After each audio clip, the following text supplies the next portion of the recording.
Hi hello నమస్తే, welcome to our channel. ఈరోజు మన ముందుకు వచ్చారు మిర్యాలగూడ యూత్ ఐకాన్ లోహిత్ గారు. నమస్కారం సార్. నమస్కారం. మీరు ఫస్ట్ నుంచి తెలంగాణ ఉద్యమకారులు.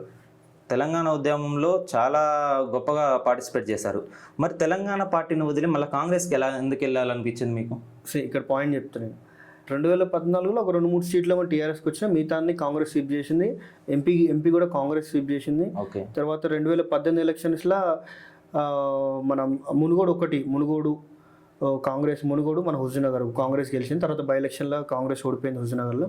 మళ్ళీ అప్పుడు కూడా ఎంపీ ఎలక్షన్స్లో నల్గొండ కాంగ్రెస్ కొట్టింది. అవును. ఆ రోజు ఉత్తమ్ కుమార్ రెడ్డి గారు మళ్ళీ హుజూర్నగర్ రాజీనామా చేయడం జరిగింది. మళ్ళీ నల్గొండ ఎంపీ స్థానాన్ని పోటీ చేయడం, మంచి మెజార్టీ, ఒక 30-40 వేల ఓట్ల మెజార్టీతో గెలవడం జరిగింది. మళ్ళీ 2023 ఎలక్షన్స్లో ఒక సీటు సూర్యాపేట సీట్ జయశ్రీ రెడ్డి గారు గెలవడం జరిగింది. మళ్ళీ ఇప్పుడు మొత్తం కాంగ్రెస్ సీట్ చేయడం జరిగింది. అవును కదా. ఇప్పుడు మళ్ళీ 6 నెలల్లో ఉన్న ఎంపీ ఎలక్షన్స్ కూడా ఆల్ ఓవర్ ఇండియాలో అత్యధిక మెజార్టీ ఎంపీ స్థానం గెలిచింది నల్గొండ జిల్లా. అవును. సో దీన్ని బట్టి చూసుకుంటే నల్గొండలో కాంగ్రెస్ పార్టీ బలోపేతంగా ఉంది. ఓకే. ఇప్పుడు 2023 కానీ 2014 కానీ అంటే కేసీఆర్ గారు కొన్ని చేసిరు. దానివల్ల 2018 లీడర్ మంచి లేకపోతున్నావు, లేకపోతే క్యాండిడేట్ కొన్ని ప్రాబ్లమ్స్ ఉండవు, క్యాండిడేట్ సెలెక్షన్ వలన కాంగ్రెస్ పార్టీ అప్పుడు కొంచెం డౌన్ఫాల్ అనేది జరిగింది. అవును. దాని తర్వాత మళ్ళీ కాంగ్రెస్ రేవంత్ రెడ్డి గారు రావడం, మళ్ళీ రేవంత్ రెడ్డి గారికి పీసీసీ ఇవ్వడము, ఇదన్నీ చూసుకుంటే కొన్ని సమయకాలం అనడం. సరే, కాంగ్రెస్ పార్టీలో ఏముంటుందంటే ఇంటర్నల్ కొట్టుకోవడం ఉంటుందేమో కానీ బయటికి ఒకటేలాగా అవపడతారు. ఓకే. బయటికి ఒకటి, లోపల ఒకటి, అందరూ ఒకటే. పార్టీ అంటేనే గ్రూప్ రాజకీయం ఉంటుంది, కానీ అందరూ ఒకటే. At the end of the day పార్టీని అధికారం తీసుకొస్తానికి అందరు కలిసి పనిచేశారు. మన వెంకటరెడ్డి గారు కానీ, అక్కడ రేవంత్ రెడ్డి గారు కానీ, వెంకటరెడ్డి బ్రదర్స్ కానీ, కోమటిరెడ్డి బ్రదర్స్ కానీ చాలా చాలా పనిచేసారు. అట్లా 2023 గెలిచాం. 2024 ఎంపీ ఎలక్షన్స్ రవిరెడ్డి గారిని మేము అత్యధిక మెజార్టీ గెలిచాం. ఓకే. సో అట్లా కాంగ్రెస్ పార్టీ నల్గొండ జిల్లా ఫస్ట్. నల్గొండ జిల్లా అంటే ఏ జిల్లాలో కూడా నాకు తెలిసి కాంగ్రెస్ పార్టీకి 30,000 మెజార్టీ దాటలేదు. కానీ నల్గొండ జిల్లా ప్రతి constituency 40,000 majority. Okay. Jayashree Reddy గారు గెలిచింది కూడా ఒక 6,000-7,000 మెజార్టీతో గెలిచారు. 4,000 చిల్లర అంతే.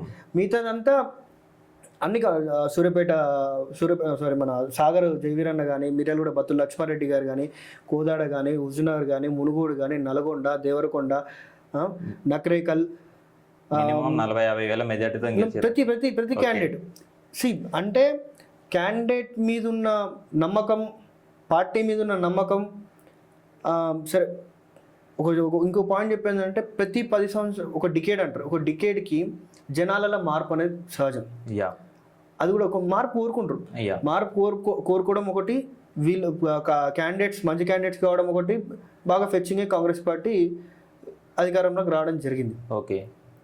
ఇప్పుడు మిర్యాలగూడ కూడా మేము ఒకటే కోరుకున్నాం.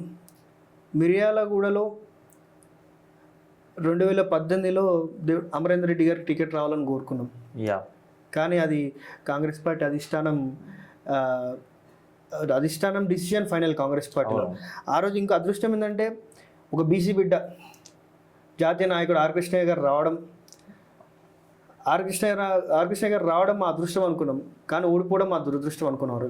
ఎందుకంటే ఈరోజు బీసీ వాయిస్ అయితే ప్రతి ఒక్కరు కూడా కొంచెం చప్పటి పడిపోయారు. ఆర్ కృష్ణ ఓడిపోవడం ఆ రోజు చప్పటి పడిపోయినట్టు. అప్పటికి కేవలం 10 రోజులు 50,000 ఓట్లు రావడం అనేది not a matter. So BC ప్రభావం ఉంది. ఓకే. కానీ నాకు తెలిసి ఒక 6 months ముందు, 1 year ముందు క్యాండిడేట్ని డిక్లేర్ చేసింటే ఆర్ కృష్ణ గెలిచేటోలేరు. ఓకే. సరే, అమరేందర్ రెడ్డి గారు చాలా యాక్టివ్గా, వాళ్ళు కూడా సానుకూలంగా స్పందించి జాతీయ నాయకుడు కాబట్టి మనం సపోర్ట్ చేయాలని చెప్పి తిరిగినాం అందరు కలిసి.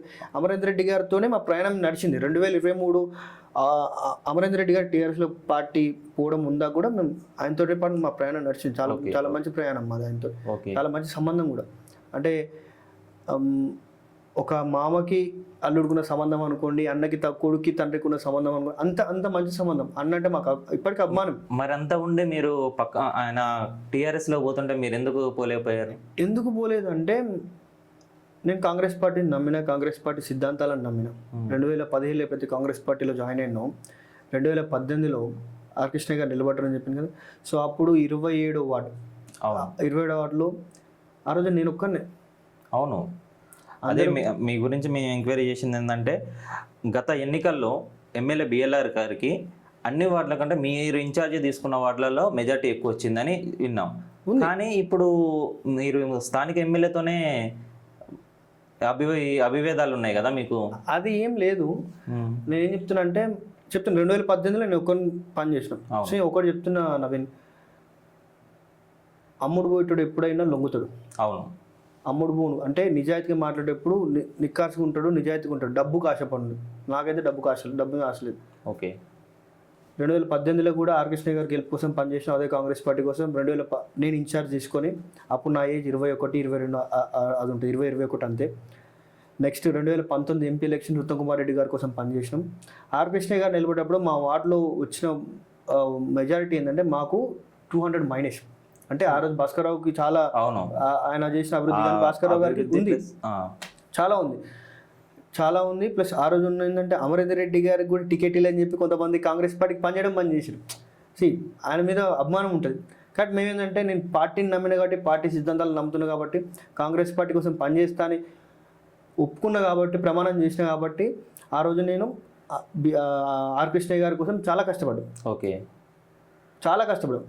అదేవిధంగా ఎంపీ గారు అప్పుడు గెలిచిన ఉత్తమ్ కుమార్ రెడ్డి గారికి కూడా ఇప్పుడున్న మంత్రి గారికి చాలా కష్టపడ్డాడు.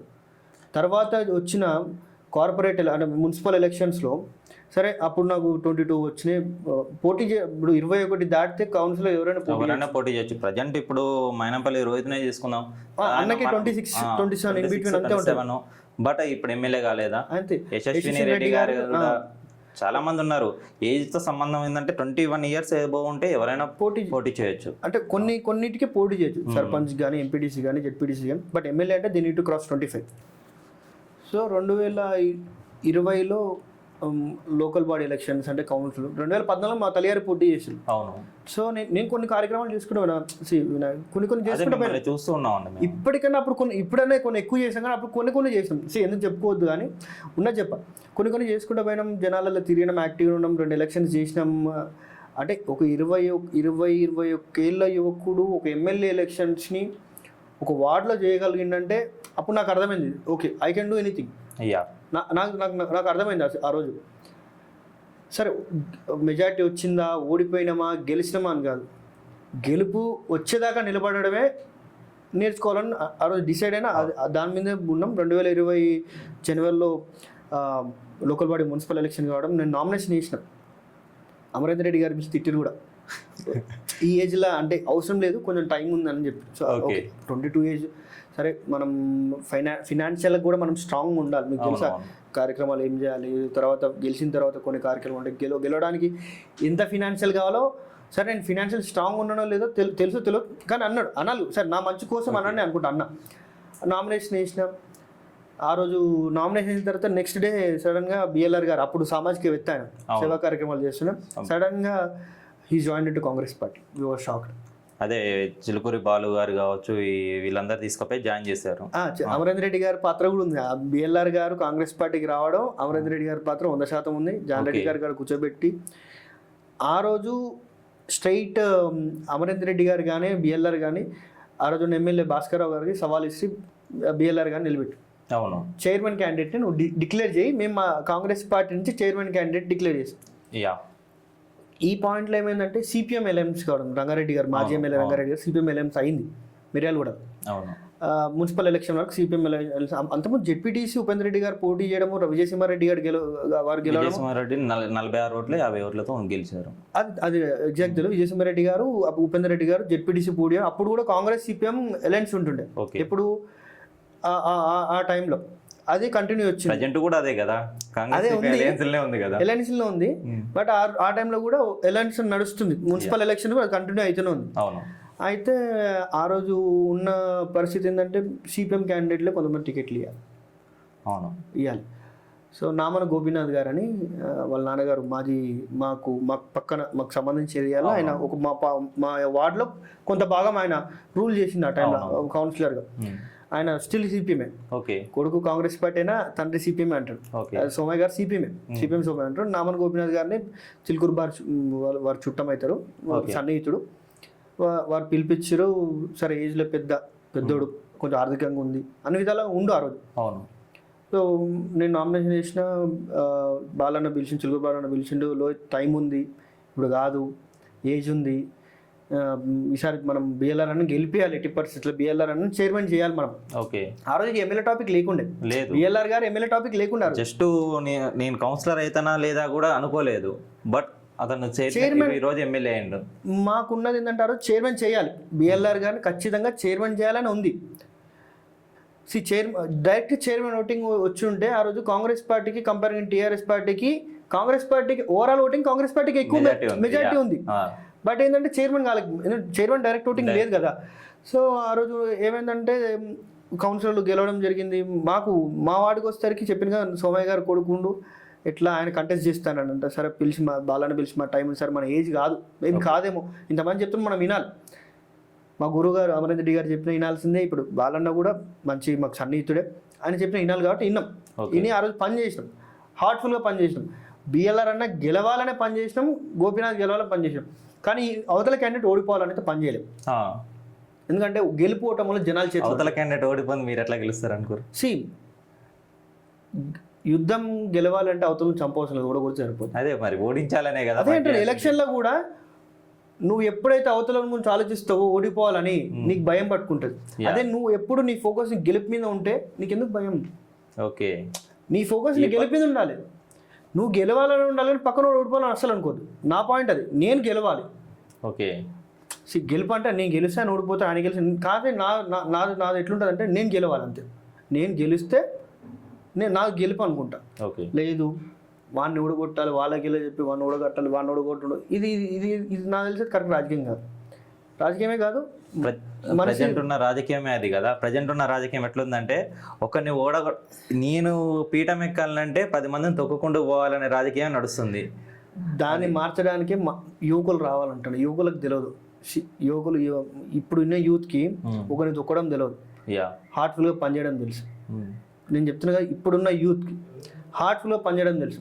నువ్వు ఒక పని అప్పగించు. ఇప్పుడు నేను చెప్తున్నా, ఈరోజు మిర్యాలు కూడా కానీ ఏ కాన్స్టిట్యున్సీ తీసుకో, ఏ కాన్స్టిట్యున్సీ తీసుకున్నా ముఖ్యంగా యూత్ పనిచేయ, సోషల్ మీడియా హ్యాండిల్ చేసేది యూత్. ఓకే, వీళ్ళందరూ బ్యాక్గ్రౌండ్ ఎవరు ఉండాలి, పెద్దలు ఉండాలి, సీనియర్ నాయకులు ఉండాలి. ఎందుకంటే సజెషన్స్, యూత్ తప్పుదారి పడుతుందంటే ఖచ్చితంగా వాళ్ళ సజెషన్స్ ఉండాలి, వాళ్ళ బ్లెస్సింగ్స్ ఉండాలి, ఇట్లా ఉండాలి. కానీ యూత్ ఈజ్ ఇంపార్టెంట్. అదే యూత్ ఈజ్ ఇంపార్టెంట్ ఫర్. ఇప్పుడు నేను ప్రతి కాన్ఫరెన్స్ యూతే పనిచేస్తుంది కదా, యూత్ ఇంపార్టెంట్. సో నేనేం చేసినంటే, అదే యూత్లో ఉన్నప్పుడు పెద్ద నాయకులు చెప్పారు, సీనియర్ నాయకులు సలహాలు తీసుకోవాలి. మనం తీసుకున్నాం. పోటీ చేయలేదు నేను. కాంగ్రెస్ పార్టీ కోసం, బిఎల్ఆర్ అన్న గెలుపు కోసం నామన్ గోపీనాథ్ గారికి సపోర్ట్ చేయడం జరిగింది. హార్ట్ఫుల్, నిద్రలేని రాత్రులు కూడా ఉన్నాయి ఆ రోజు అన్న గెలుపు కోసం. ఆ రోజున్న ఇబ్బందులు, ఆ రోజున్న పరిస్థితులు కానీ చాలా చాలా అయినాయి ఆ రోజు. ఓకే, సరే కొన్ని ఇష్యూస్ అయినాయి, బట్ అది ఎప్పుడు మేము పర్సనల్గా తీసుకోలేదు. ఎందుకంటే వార్డ్ ఎలక్షన్స్ కదా. పొద్దున్నేసి నేను అందరు చిన్నమ్మ బాబాయ్ అంటూ తిరుగుతాం, బావ అనుకుంటాం, అన్న అనుకుంటాం, అక్క అనుకుంటాం, ఎట్లుంటుంది ఊళ్ళో అందరితో ఫ్యామిలీ. ఈ రోజు వరకే రాజకీయం. ఓకే, ఓటు వేసి గెలిచిన దాకానే రాజకీయం నాకు తెలిసి. అక్కడ రాజకీయం తెల్లారి ఓటు వేసినా వేయకపోయినా నీ ఓటరే, నువ్వు చేయాల్సిందే. ఓకే, సో అట్లా మేము పనిచేసినాం. గోపన్న కూడా రావడం కూడా సేమ్ ఆర్ కృష్ణ గారు ఎట్లా వచ్చారో ఎలక్షన్స్ 5 రోజులు 6 రోజుల ముందు, 2 రోజుల ముందు వచ్చి నామినేషన్. సరే, పద్మశాలీస్ ఎక్కువ ఉండడం, మా వాటిలో చారీస్ ఎక్కువ ఉండడం, సో అట్లా కొన్ని చేసుకుంటూ వచ్చినాం. ఓకే, గౌడ్స్ కానీ అన్ని కులాలు ఒకటే, ఆడ బీసీ కులాలు అన్ని. సో ఆ రోజు కూడా ఏంటంటే అన్ని కులాలు కలిసి సపోర్ట్ చేసినాయి బిఎల్ఆర్ గారికి. బిఎల్ఆర్ గారి కోసం ఆ రోజు పడ్డ ఓట్లని బిఎల్ఆర్ గారి. మేము చెప్పినామనో కాదు, వాళ్ళు ఓట్లు అడిగినో కాదు, బిఎల్ఆర్ అనే సేవా కార్యక్రమం నుంచి బిఎల్ఆర్ అని కోట్లు పడ్డారు. 100% అది ఒప్పుకుంటాం, అందరూ ఒప్పుకోవాల్సింది అది కూడా. సో కాకపోతే ఆయన ఓడిపోయిందని 30 ఓట్లతోటి ఓడిపోయింది అన్న, ఎవరు మన గోపి గారు. తర్వాత యాజ్ యు నో కోవిడ్ రావడం జరిగింది. తర్వాత ఆలోచించినాం. కాకపోతే ఈ పాయింట్లో ఏం చెప్పాలంటే, నేను 27వ వార్డులో కానీ మిర్యాలగూడలో కానీ ఏదైనా సేవా కార్యక్రమం చేయాలనుకున్నా, any event, any program, okay, first time పోయి మా వీటన్న ఉంటాడు, రాయపాటి వీటన్న, అన్నగాడికి పోతా, అన్న ఇది చేద్దామంటాడు. అన్న ఆల్మోస్ట్ నాకు ఇంకో ఫాదర్ లెక్క, గాడ్ ఫాదర్ లెక్క, ఫాదర్ లెక్క, వార్డులోకి వచ్చి మొత్తం నాకు A to Z ఆయనే. ఓకే. ఆయన కానీ, భీమరాజు కానీ, చాలామంది ఉన్నారు. అవును. కరీషన్ రెడ్డి అన్న కానీ, అలుగుబెల్లి వెంకన్న గారు కానీ, కొంతమంది చాలామంది నాకు ఇప్పటికి కూడా అదే షాక్. అరే నేను నా ఏజ్ ఎంత, వాళ్ళలో సగం ఏజ్ ఉండదు, బట్ నాకు సపోర్ట్ చేసి నేను ప్రతి ప్రోగ్రామ్ పోతే అన్నయ్య చేద్దాం. నేను చెప్పాగానే అన్న ఓకే అనడం, నాకన్నా ముందు అన్ని అరేంజ్మెంట్స్. వీటని ఎట్లున్నాడంటే అన్న ఇప్పుడు రేపు మొన్న సంక్రాంతి ముగ్గుల పోటీ లాస్ట్ రీజన్ చేస్తున్నాం, ముగ్గుల పోటీ చేద్దామని చెప్పిన. మీరు ఎక్కడున్న అరేంజ్మెంట్స్ ఆయన చేస్తారంట. అరేంజ్మెంట్స్ పుషింగ్ ఎట్లా అంటే రైట్ ఇది చేద్దాం అవసరమైతే ఇప్పుడు సపోజ్ ఆ రోజు సరే ఒక బడ్జెట్ అనుకుంటాం ఒక ప్రోగ్రామ్కి, అవుట్ ఆఫ్ ద బడ్జెట్ పోతే తమ్ముడు కానీ పెడదాం అని అన్న నెట్టి ఆ కార్యక్రమం సక్సెస్ చేయాలి. ఓకే. ఎవరైనా చేసినా, ఎవరైనా ఆపాలని చూసినా ఆగదు ప్రోగ్రామ్. నేను వీటన్న కానీ, మా కరీషన్ రెడ్డి అన్న కానీ, మా వెంకన్న గారు కానీ, మా భీముడు కానీ, మా నరేందర్ కానీ, చాలామంది వాడిలో ఇంకా నాకు సపోర్ట్ చేసి మా యూత్, మా గని అని కానీ లోకి సన్నీ పిల్లలు వాళ్ళు కంప్లీట్గా వాళ్ళు మొత్తం నేను వచ్చేలోపు గ్రౌండ్ మొత్తం సెట్ చేసి పెడతారు.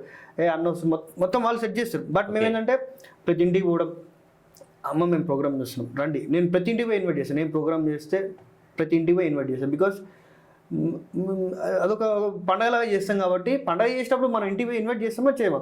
సో అట్లా ఇన్వైట్ చేస్తుంటాం ప్రతి ఒక్కరిని. అట్లా ప్రోగ్రామ్ చేసుకుంటా కరోనా టైంలో కూడా ప్రోగ్రామ్ చేసుకుంటా పోయినాం. తర్వాత కోవిడ్లో మేము మా సొంత డబ్బులు నేను 5,000 పెడతాం, వీటిని నాకన్నా ఎక్కువ 10,000 పెట్టడము. తర్వాత మాస్కులు పంపిణీ అంటే BLR గారు పంపించినాం. దానికంటే ముందు మేము రైస్, వెజిటేబుల్స్ కానీ ఇవన్నీ ఒక 2 times 3 times మేము రన్ చేసాం దాన్ని. ఏప్రిల్లో స్టార్ట్ అయింది, మార్చ్ స్టార్ట్ అయింది యాక్చువల్గా. ఏప్రిల్లో కానీ మేలో కానీ 2 months మేము ఒక 3 times రన్ చేసినాం యాక్చువల్గా. వీటన్న గారి సపోర్ట్, వాళ్ళ అన్నగారు రాయపాటి వినయ్ వాళ్ళ ఫాదర్ ఉంటారు, వాళ్ళు కానీ ఇంకో వాళ్ళు చాలామంది సపోర్ట్ చేయడం వల్ల, కరీషన్ రెడ్డి గారు అందరూ సపోర్ట్ చేయడం వల్ల ఏంటంటే వాళ్ళ పేదోళ్ళందరికీ మంచి ఒక టైంలో 5 kg రైసు, అన్ని 2 కిలోల కూర, అదొక ప్రోగ్రామ్ చేసుకుంటూ పోయాం. అది మేము మా సొంతంగా చేసింది. వాళ్ళ నేను ఇంత చేస్తున్నా అంటే వీటిని కొంత సపోర్ట్ చేయడం, ఇంకోళ్ళు సపోర్ట్ చేయడం, నేను చెప్పిన ప్రోగ్రామ్ నాకు సపోర్ట్ చేస్తున్నప్పుడు ఖచ్చితంగా వాళ్ళ మాట వింటా నేను. సో అట్లా ప్రోగ్రామ్ చేసుకుంటూ పోయాం. దాని తర్వాత కూడా ఏంది, గుడ్లు పౌష్టికాహారం BLR గారు గుడ్లు పంచిరు, తర్వాత శానిటైజర్స్. కోవిడ్లో థింగ్ ఏంటంటే అంత కోవిడ్ ఉంది. మా సిస్టర్కి ఆ మధ్య మ్యారేజ్ అయింది, తను ప్రెగ్నెంట్.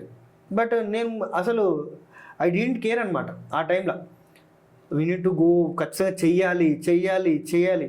ఒకసారి అయితే నైట్ పోయి పైన పడుకున్నాం, ఇంట్లో పోలేం. నైట్ అంతా కోవిడ్ కార్డు తిరిగి వచ్చినాం, మనకి ఏమైతే తెలియదు. పాప ఇంట్లో లేడీస్ వాళ్ళు ఇబ్బంది పడుతున్నారు, అయినా మేము కేర్ చేయలేదు. పోయినాం.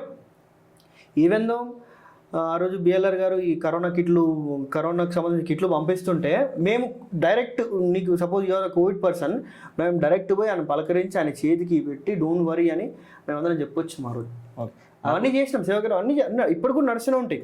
నాకు చిన్న డౌట్, మీరు ఫస్ట్ ఫైనాన్షియల్గా చాలా ఇబ్బంది పడుతున్నా అన్నారు, కానీ మళ్ళీ ఇవన్నీ చేయడానికి పైసలు ఎక్కడి నుంచి వచ్చినాయి మీకు? సింపుల్.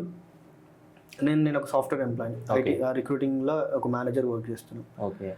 సో నాకు వచ్చే శాలరీలో నాకు సర్టన్ అమౌంట్ వస్తుంది, దాంట్లో 50% వాళ్ళ ఖర్చు పెడతాను. 50% ఈజ్ మై ఫ్యామిలీ. ఇప్పుడు నేను ఒకళ్ళు బయట ఉండి రాజకీయాలు లేకున్నా కూడా 50% ఫర్ మై ఎంజాయ్మెంట్ అనుకుంటాం కదా. మీరు సొంత డబ్బుల నుంచి ఖర్చు పెడుతున్నా అంటారు.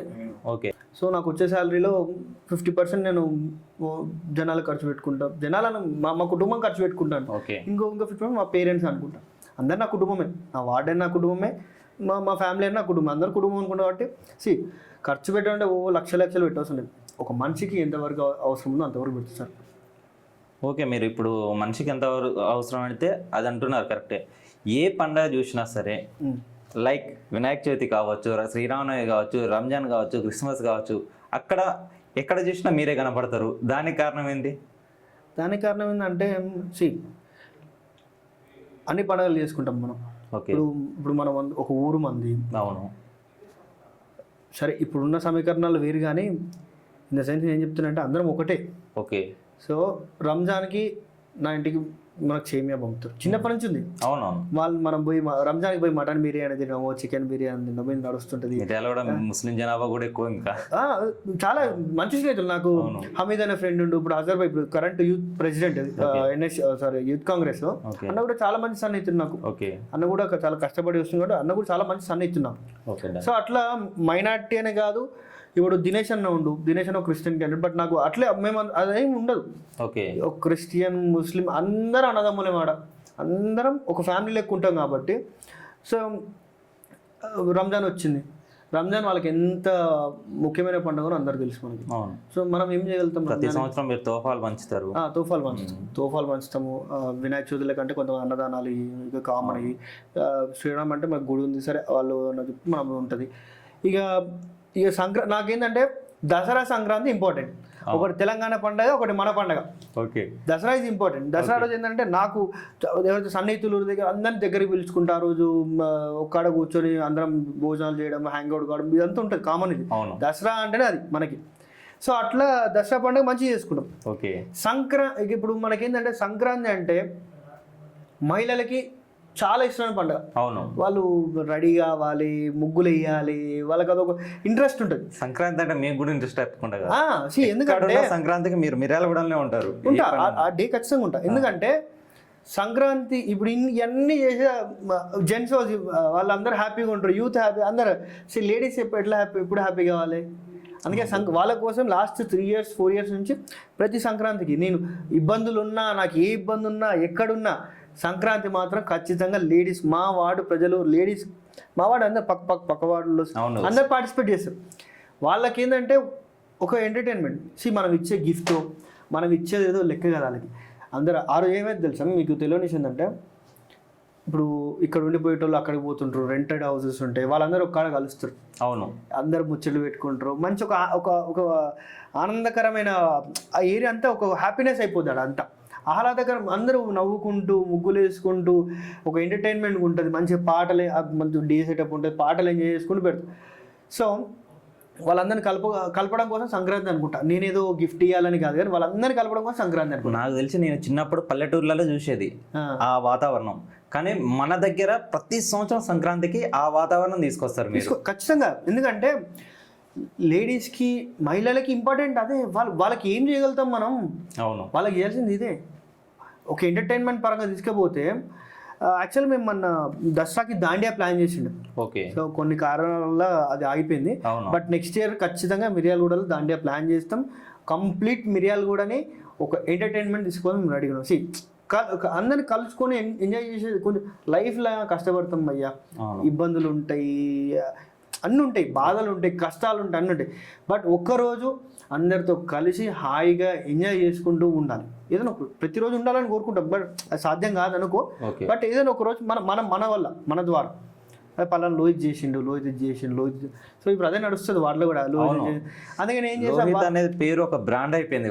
బ్రాండ్ అని కాదు కానీ అందరు నన్ను ఇప్పుడు ధనలక్ష్మి అక్క ఉంటుంది, నా సొంత తమ్ముళ్ళకు చూసుకుంటుంది. ఇంకో అక్క ఉంటుంది, అత్తమ్మ ఉంటుంది, అక్క ఉంటుంది, అమ్మమ్మ ఉంటుంది, నాయనమ్మ ఉంటుంది. అందరిని అట్లా పిలుస్తాం కాబట్టి, పెద్దమ్మ ఉంటుంది, అమ్మమ్మ, అవి అందరూ అట్లా పిలుస్తాం కాబట్టి నేను ఏజ్లో చిన్న అందరూ నాకన్నా పెద్దోళ్ళు కూడా అందరూ నన్ను అన్న అంటారు. ఇట్లా ఉంటుంది మంచిగా. మీ ఏరియాలో నీ పేరు అనేది ఒక బ్రాండ్, అది ఎవరు నమ్మినా నమ్మకున్నా ఒక బ్రాండ్ లోహిత్ అంటే. కానీ అధిష్టానానికి ఈ విషయం తెలుసా లేదా? మీకు ఈసారి టికెట్ వచ్చే అవకాశం ఖచ్చితంగా ఉందా లేదా? నవీన్, ఒకటి టికెట్ అనేది సెకండ్ థింగ్, అంటే నా point second thing.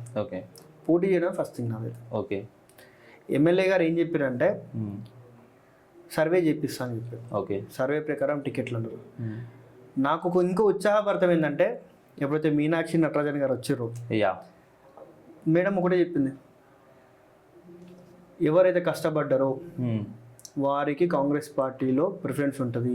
At the same time ఆమె చెప్పిన మాట ఇది, యువతకి ముందు పీఠం వేస్తామని చెప్పింది. ఖచ్చితంగా నాకు ఎమ్మెల్యే గారి మీద పూర్తి నమ్మకం ఉంది. ఓకే, పూర్తి విశ్వాసం ఉంది. సరే కింద వాళ్ళు చెప్పొచ్చు నా గురించి, లో ఇది అట్లా పోతుండు, ఇది ఇట్లా పోతుండు, ఆ మీటింగ్ పోతుండు, ఈ మీటింగ్ పోతుండు, బీసీ మీటింగ్ అంటుండు, లేకపోతే ఎస్సీ మీటింగ్ అంటుండు, ఎస్టీ మీటింగ్ నెక్స్ట్ అక్కడికి వస్తున్నా, అదే అంటున్నా. ఇవన్నీ అంటుండు, అటు పోతుండు ఇటు పోతుండు, టీఆర్ఎస్ పార్టీలతో కలిస్తే మాట్లాడతారు, బీజేపీ వాళ్ళతో మాట్లాడతారు అని చెప్పుకోవచ్చు, చెప్పుకుంటారు. చెప్పేటోడు చెప్తాడబ్బా, చెప్తారు నా గురించి, నెగిటివ్ చెప్పుకుంటారు. బట్ ఎట్లా సర్వే రిపోర్ట్ ఈజ్ ఇంపార్టెంట్. ఆ సర్వే రిపోర్ట్ మీద నాకు టికెట్ 100% వస్తుంది నమ్ముతున్నాను. కానీ పోటీ చేయడం 100%. ఎమ్మెల్యే గారి మీద పూర్తి విశ్వాసం ఉంది, పోటీ చేస్తా ఖచ్చితంగా. గెలుపు ఓటం చెప్తున్నా, మన గెలుపు కోసం పనిచేస్తాను నేనైతే. ఆ మీటింగ్ అని ఈ మీటింగ్ అని అటు పోతుండే ఇటు పోతుండే అలాని కలిసి 100 మంది చెప్తారు నవీన్. బట్ ఏందో నేనేందో నాకు తెలుసు, నేనేందో ఎమ్మెల్యే గారు తెలుసు, నేనేందో మా వీటనే తెలుసు, మా జనాలకు తెలుసు. నేను ఎంత నీతితో ఉంటానో నిజాయితీ. నేనైతే నా జీవితంలో ఒకరిని మోసం చేసింది లేదు, నాకు అవసరం కూడా లేదు. ఒకరికి డబ్బు ఇస్తా, డబ్బు నీ కాడ తీసుకొని నిన్ను మోసం చేసింది లేదు, డబ్బు విషయం లేదు.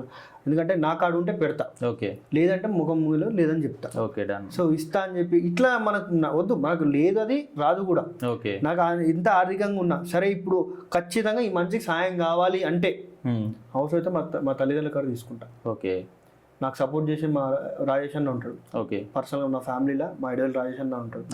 రాజేష్ అన్న కానీ, నవీన్ అన్న కానీ, జగన్ అన్న కానీ, హరీష్ అన్న కానీ, ఉదయ్ అన్న కానీ, సంజయ్ అన్న కానీ, నేను చదువుకున్న రోజులు నాకు చాలా హెల్ప్ చేశారు. దగ్గర పెట్టుకున్న వాళ్ళు, ఓకే, కడుపులో పెట్టుకుని కాపాడుకున్నాను ఒక టైంలో. దగ్గర పెట్టుకుని నాకు అంటే చెప్తున్నా, ఇంట్లో ఆర్థిక పరిస్థితి ఎప్పుడు ఒకలా ఉండదు కదా నేను చదువుకునే టైంలో. సో వాళ్ళే నన్ను దగ్గర తీసిరు, దగ్గర పెట్టుకురు. ఇప్పుడు అందరం హ్యాపీగా ఉన్నాం. వాళ్ళు కూడా నన్ను చూసి చాలా హ్యాపీ ఫీల్ అవుతారు. రాజకీయం తిరుగుతుండు, మంచి ఎదుగుతుండు, మంచి పేరు వస్తుంది, ఇట్లా వస్తుంది అని వెనకలంగా వెళ్ళి కొంతమంది ఎమ్మెల్యే గారు చెప్తూనే ఉంటారు. అది ఎమ్మెల్యే గారు ఇంట్రో వినో నాకు తెలియదు. సరే ఎమ్మెల్యే గారు విన్నా కూడా at the end of the day MLA గారు సర్వే చేసుకుంటారు నాకు తెలిసి. ఎమ్మెల్యే గారు పూర్తి మీద ఎమ్మెల్యే గారు 100% నమ్మకం ఉంది.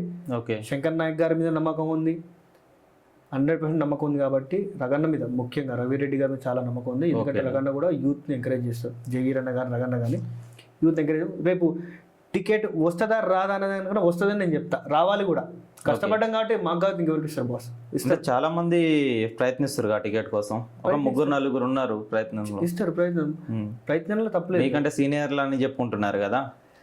సీనియర్లు అంటే కాంగ్రెస్ పార్టీ 2018లో అధికారం కోల్పోయింది. 2014 కోల్పోతే నేను 2017లో జాయిన్ కావడం జరిగింది. 2018 నుంచి ఒక్కనే మోసుకుంటూ వచ్చిన కాంగ్రెస్ పార్టీ. ఓకే, ఒక్కనే, ఎవరు లేరు నాకు సపోర్ట్ చేసి. నాకు వీటన్న వీళ్ళు తప్ప ఇప్పుడు వచ్చి నేను లీడర్ అని చెప్పుకున్నాక ఎవరు లేరు. కాంగ్రెస్ పార్టీ నేను చెప్తా, కాంగ్రెస్ గుండె ధైర్యం చెప్తున్నా కదా, కాంగ్రెస్ పార్టీ మాది.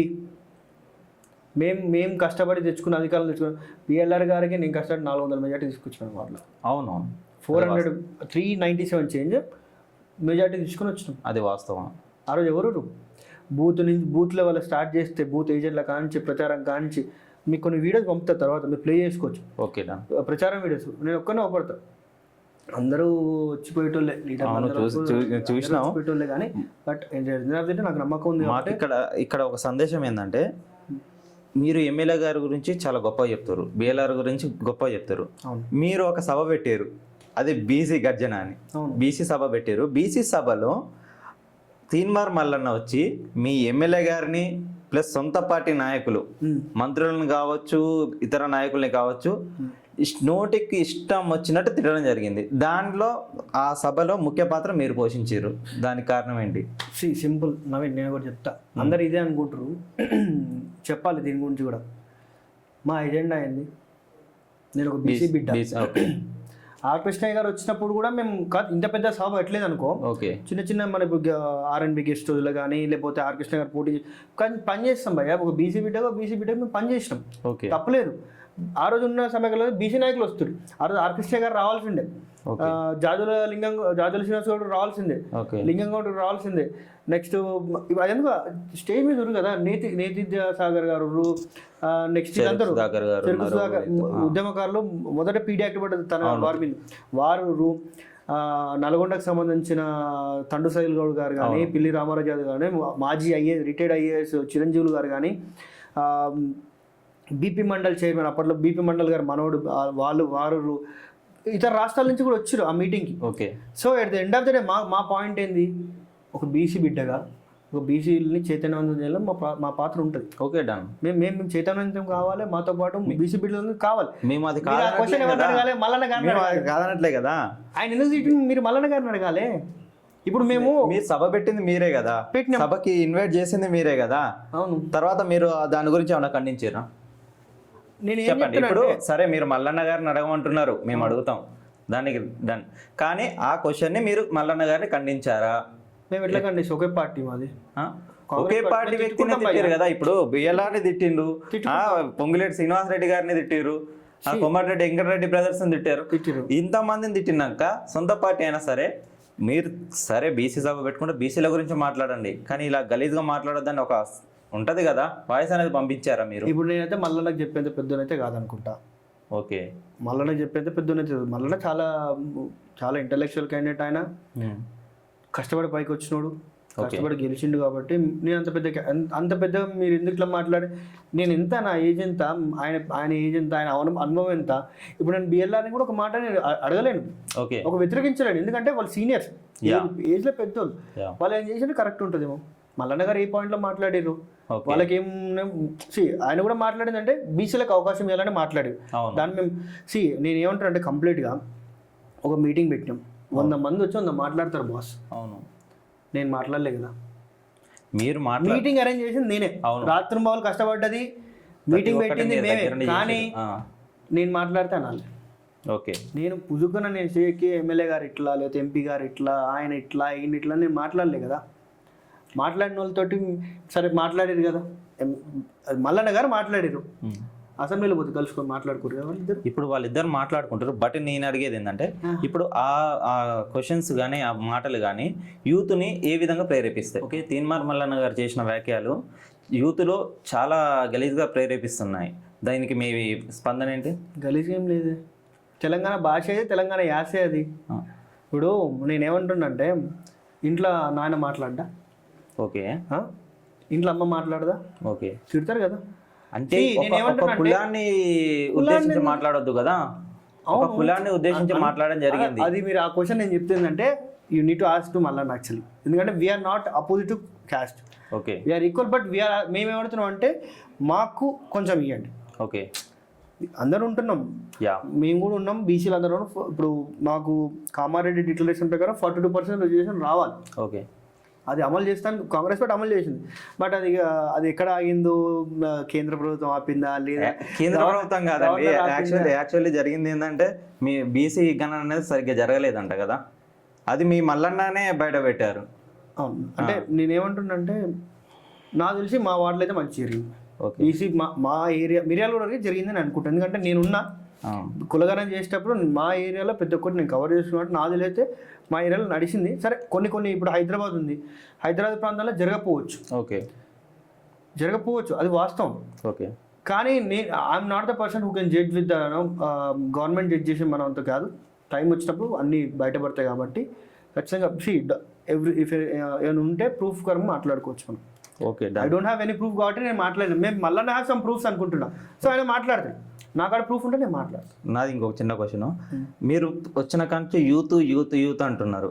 అసలు రాజకీయ నాయకులు అనేటోడు ప్రతి ఒక్కరు యూత్ని తిప్పుకుంటాడు, కానీ యూత్కి ఏది చేసింది లేదు ఇప్పటి వరకు.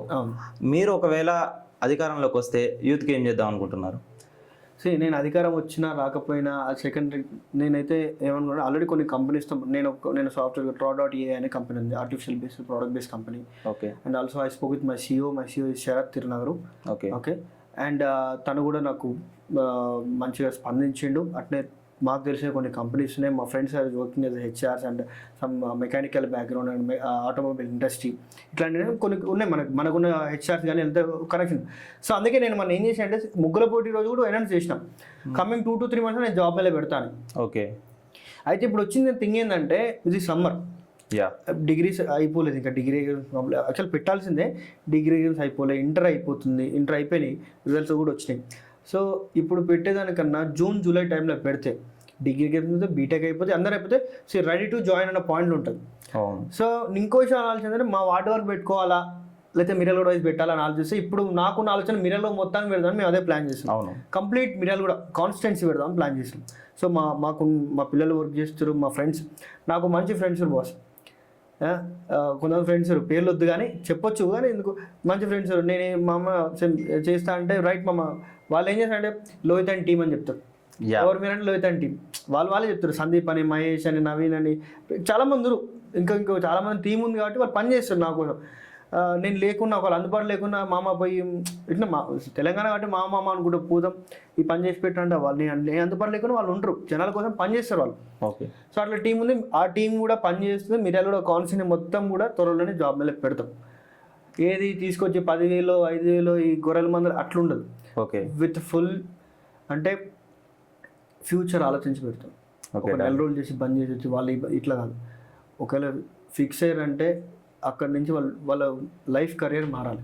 ఓకే. అట్లాంటి జాబ్ తీసుకురాబోతున్నాం మేము కూడా. ఓకే. సో మేము కూడా రిక్వెస్ట్ చేసింది అదే, sir we don't need like interns, we don't like technicians, like contract, we need full time position with you అని అడిగిన వాళ్ళు. ఓకే. కొన్ని బ్యాంక్స్ కూడా sir we need full time position, I will be the person, నేను ఉంటా అష్యూర్గా మీకు, but we need ఆ candidate ఖచ్చితంగా సెటిల్ అయిపోవాలి. ఓకే. మీరు నా టార్గెట్ ఏంటంటే మీ బేసిక్ 20,000 శాలరీ అని అనుకుంటారు. సో మోర్ దెన్ 1 lakh కూడా ఇచ్చే కంపెనీస్ కూడా ఉన్నాయి ఇప్పుడు మేము తీసుకొచ్చేదాన్ని. బట్ యూనిటీ ప్రూఫ్, సో నా కాడ ఏం లేకుండా నాకు 20,000 అంటే ఇయర్ కదా మరి, అంతే కదా. సో నేను అందుకే ప్రిపేర్ కావాలి. వీళ్ళు కూడా ట్రైనింగ్ ప్లస్ జాబ్ కూడా ప్రొవైడ్ చేద్దాం అవసరం అయితే. నేను అది కూడా చెప్పిన వాళ్ళకి కూడా ఖచ్చితంగా యూత్కి ఫస్ట్ ప్రిఫరెన్స్ జాబ్. నెక్స్ట్ అంటావా యూత్ ఇంకేం చేసింది చెప్పు, ఉద్యోగాలు పెట్టేసి అంతే కదా కెరీర్ స్టార్ట్ అయ్యేది. ఇప్పుడు బయట ఖాళీగా తిరుగుతుంటారు, వాళ్ళని తీసుకొని జాబ్ పెట్టించినాం అనుకో, ఏమని చెప్పు, వాడు మార్నింగ్ 9కి పోతాడు, ఈవినింగ్ 6కి వస్తాడు, ఫ్యామిలీకి టైం కేటాయిస్తాడు, ఇక వీకెండ్ స్టిల్ అవుతుంటారు. హైదరాబాద్ లైఫ్ వేరే ఉంటుంది. సో అదొక టైం లైన్ ఉంది కదా, క్లాక్ వైజ్ ఉంటుంది. మన దినచర్య అదే, ఇక 9కి పోతాడు, 6 వస్తాడు, ఫ్యామిలీకి టైం స్పెండ్ చేసి మళ్ళీ వేస్తాడు, ఇది క్లాక్ వైజ్. అప్పుడు ఇంకో విషయం ఏంటంటే చుట్టాల ఫంక్షన్ పోతే వీడు ఏం చేస్తలే అన్నది కూడా నోట్ మీద వేసుకుంటారు తెలుసా, మరి వీడు జాబ్ చేస్తున్నాడు. అది మా ఎజెండా. ఖచ్చితంగా ప్రతి ఒక్కరికి ఉపాధి కల్పిస్తాం కూడా. సో జాబ్ ఎలా పెడతాం అదే ఖచ్చితంగా ఉపాధి కల్పించాలి అందరికీ. అదే పాయింట్లో ఉన్నాం, వాళ్ళతో అదే మాట్లాడినాం. అండ్ ఇంకో విషయం ఏంటంటే జాబ్ చేసేవానికి కాదు, ఫస్ట్ నుంచి ఇంటర్ చదివే విద్యార్థులకి మేము రాబోయే next school opening academic start అయ్యే టైంకి we are going the big program. Okay. అది ఆల్సో సక్సెస్ అవుతుంది డెఫినెట్గా, ఎందుకంటే చేయాలి మనం, ఏదో చేయాలి, అది చేస్తాం ఖచ్చితంగా, వాళ్ళకైతే అవుతుంది.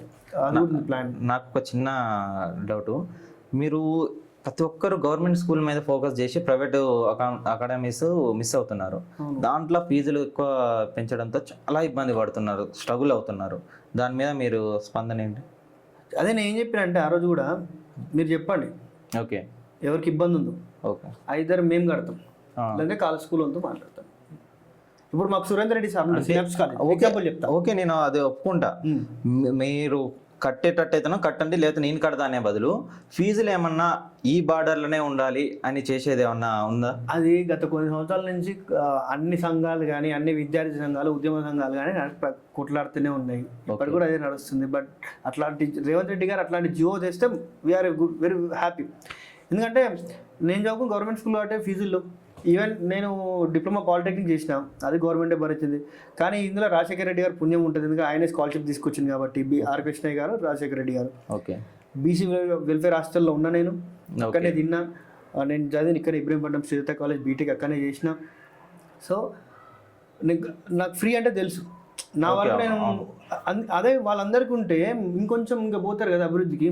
సో ప్రైవేట్ స్కూళ్ళలో కొంచెం నాలెడ్జ్ ఎక్కువ ఇస్తారు, but not comparing government school teachers have good knowledge, they clear DSC and ఇవన్నీ TTC clear candidates actually. So నేను ఏం చెప్తున్నా అంటే వాళ్ళకు కూడా ప్రైవేట్ స్కూల్లో చదువుతుంటే లైక్ మీరు ప్రయత్నం చేయాలి కదా, లేదంటే మేము కట్టిస్తాం, లేదు అంటే మేము వచ్చి మాట్లాడతాం. మీ ఆర్థిక పరిస్థితి మేము చెప్తాం, వాళ్ళని కన్విన్స్ చేస్తాం, బతిమాలుతాం, బుజ్జగిస్తాం, ఇక మేమైనా చేస్తాం, మీకు ఫీజు తగ్గిస్తామని చెప్తాం. ఓకే. ఈ గ్యాప్లో ఎగ్జాంపుల్ చెప్తా. ఇప్పుడు సురేందర్ రెడ్డి సార్ అని సిఎంస్ కాలేజ్, ఓకే అయినా కదా, నేను ఇంత బీసీ సంఘం అన్ని తిరుగుతుంటాయి కదా, సురేంద్ర రెడ్డి సార్ కాడికి పోతాం. పోయి సార్ మా పిల్లలు సార్ అని, ఇది లాస్ట్ ఇయర్ కానీ అంతకుముందు ఇయర్ కానీ సార్ పిల్లలు సార్ సింపుల్ ఏం పోగానే లోహిత్ నువ్వు వచ్చినావు కదా 50% మాఫియా, 50 కదా సార్, నాకు ఆయన 50 అన్నాడు, నేను 60 అంట. ఓకే. అట్లా కన్విన్స్ రిక్వెస్ట్గా పోతే ఏమో లేదు, ఆంటీ కార్డు అవుతుంది, ఆంటీ కార్డు చెప్తున్నా. ఇప్పుడు నేను సురేంద్ర రెడ్డి సార్ కాల్ చేసి చెప్తాడు, మళ్ళీ మిమ్మల్ని చూసుకొని ఇంకో వేరే వాళ్ళు ఎలాగాలి. ఏం లేదు, నేను అంటే లైక్ నేను ఏంటంటే మాకు సురేంద్ర రెడ్డి సార్కు ఉన్న సంబంధం అంటున్నా, ఏం అవసరం లేదు అది చెప్తున్నా. సురేంద్ర రెడ్డి సార్ అంటే ఆయన కూడా జనరల్గా ఇస్తాడు అట్లా. సినాప్స్ కాలేజ్ ఉంది కదా, ఉమెన్ గర్ల్స్ కాలేజ్ ఉంది, బాయ్స్ ఉంది. సార్ యాక్చువల్లీ ఇవ్వడమే ఆయన అట్లా ఇస్తాడు. Okay done. మన దగ్గర ఇంకో 10% అందరికి ఇచ్చేదాంట్లో మనకు 10% తక్కువ ఇస్తారు అట్లా.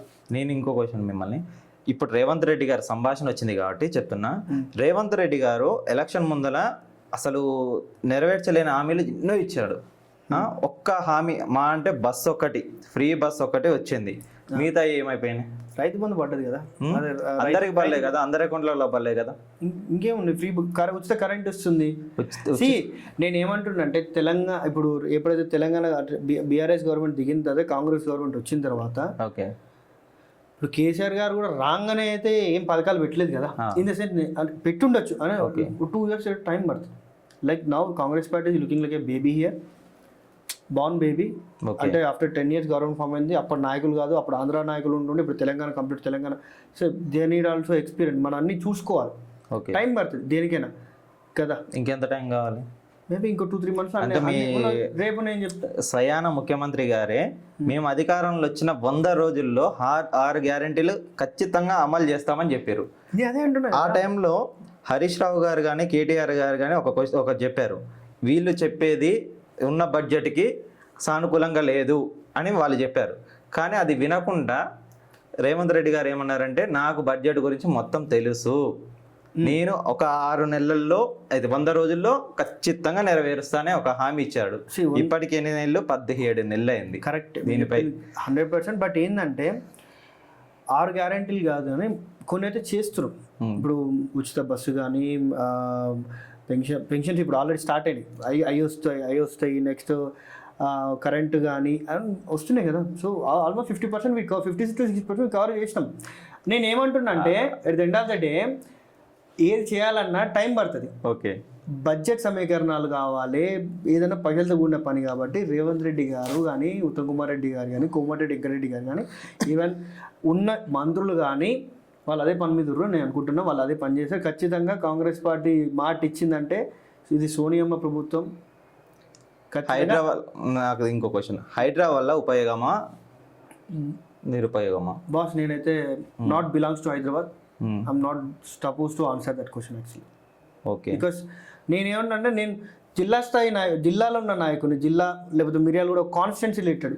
Okay, out of the ORR మాదంతా. ఓకే, మీరేమంటున్నారంటే మాకు హైదరాబాద్ సంబంధం లేదంటున్నారు.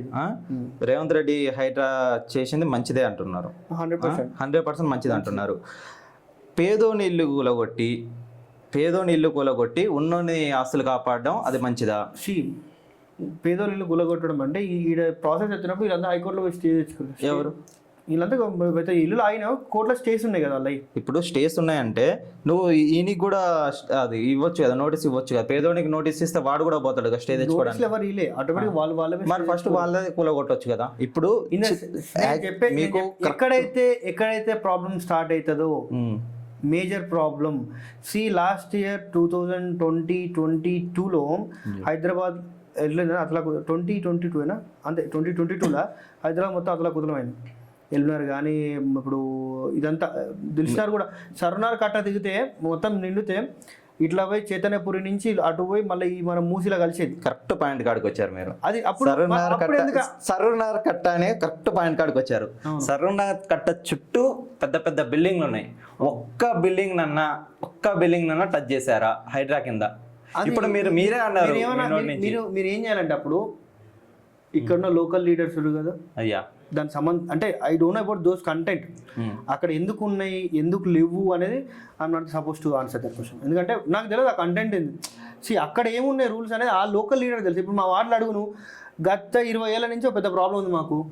పెద్దమూరి కాడ నుంచి పోతే వర్షం వస్తే పెద్దమూరి మొత్తం నిండిపోద్ది. ఈ వీడియోస్ పంపుతాం, ప్లే చేసుకోవచ్చు. అది ప్రాబ్లం ఉంది. మేము దాని మీద కొట్లాడుతున్నాం కదా. ఎమ్మెల్యే గారు ఒకసారి రిఫరెండం ఇచ్చిన, ఎమ్మెల్యే గారు ఒకసారి వస్తే స్వయంగా చూపించినాం. నెక్స్ట్ బడ్జెట్ అలొకేషన్లో ఖచ్చితంగా చేస్తా అని చెప్పారు వారు కూడా. మోర్లు ఎక్స్టెన్షన్స్ ఉన్నాయి, మాకు రోడ్స్ కావాలి, ఉన్న రోడ్స్ కొన్ని పగలగొట్టు ఉన్నాయి, డ్రైనేజ్ ప్రాబ్లం ఉంది, మిషన్ భగీరథ వాటర్లో మాకు డ్రైనేజ్ ఇష్యూస్ ఉన్నాయి. అర్హులైన లేడీస్కి అంతదే కార్డులు రావాలి, రేషన్ కార్డు అంటే 30 kg రైస్ అవి కావాలి మాకు.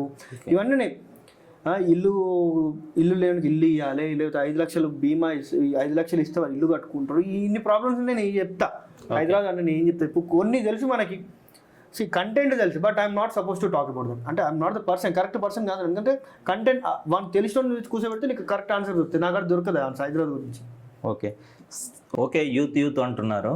ఇప్పుడు మీకంటే సీనియర్ నాయకులు ఉన్నారు కదా, వాళ్ళకి తేడా ఏంటి అసలు? మేము ఉరకగలుగుతాం, ఇప్పుడు రాజకీయాల్లో పరిగెత్తగలుగుతాం. ఓకే, నేను అదే అంటున్నా. ఇప్పుడు యూత్ అందరికీ ఏం చెప్తున్నా అంటే రాజకీయాలకు రండి, మనందరం కలిసి రాజకీయాలకు వచ్చి సీనియర్ నాయకుల సహకారంతో ముందుకు పోదాం. మనం అయిదాం జెడ్పీటీసీలం, మనం అయిదాం కౌన్సిలర్, మనం అయిదాం ఎంపీటీసీలం. ఇప్పుడు ఉన్న ఎంపీటీసీ జెడ్పీటీసీలు రాబోయే 10 సంవత్సరాలలో మనం కావాలి ఎమ్మెల్యే, యూత్ కావాలి డెఫినెట్లీ. ఎందుకంటే ఇప్పుడు నాకు కూడా కొన్ని క్వశ్చన్స్ వస్తాయి అన్నమాట. అరే ఏజ్ తక్కువ కదా, పిల్లోడు అంటే ఇంకెప్పుడు రాజకీయాలకు రావాలి? ఇప్పుడు అందరికీ యువకులు రాజకీయాలు రావాలంటే యువకులు పనిచేస్తానికి రాజకీయాలకు వచ్చేది. అంటే నాయకుని పక్క నుండి పనిచేయాలి. అవును, కానీ మా అజెండా అది. మేము ఉంటాం ముందర, మీరు మా ఆయనకి మాకుండి సపోర్ట్ చేయండి, మాకు మద్దతు ఇవ్వండి. సీనియర్ నాయకులు మాకు మద్దతు ఇవ్వండి. ఓకే, ఏజ్కి సంబంధం మీరు చెప్పిన మేము వింటాం కదా, మీ ఏజ్కి రెస్పెక్ట్ ఇస్తాం మేము ఫస్ట్. ఓకే, మాకు పదవి వచ్చిందని వ్యామోహం ఉండదు, ఏముండదు. కాదే మీ ఏజ్కి మేము రెస్పెక్ట్ ఇస్తాం. మీరు చెప్పిన సహాయ సహకారం మీతోటి మీ అండదండ మీరు నడుస్తాం. అది చెప్తున్నా, యూత్ రండి రాజకీయాలకి. రేపు ఏ ఎలక్షన్ వచ్చినా మీరు కంటెస్ట్ చేయండి. ఓకే, గెలిచిన తర్వాత నేను ఫస్ట్ నీకు ఇంటర్వ్యూ వస్తా ఖచ్చితంగా. ఆ రోజు చేసే ప్రోగ్రాంలో ఆ రోజు కొన్ని చెప్పలే, ఇప్పుడు ఆ రోజు అన్ని చెప్తా. ఓకే, ఇదే మాట మీద ఉండాలి మీరు ఖచ్చితంగా. నేను గెలుస్తా అంటున్నా, వస్తున్నా అంటున్నా, మీకు ఇంటర్వ్యూ ఇస్తానంటే మీ స్టూడియోని తీసుకుపోతాం మిర్యాలగూడకి. ఓకే, మా సేవాకారంలో మీరు హైలైట్ చేయొచ్చు. ఓకే, ఖచ్చితంగా. Right, thank you.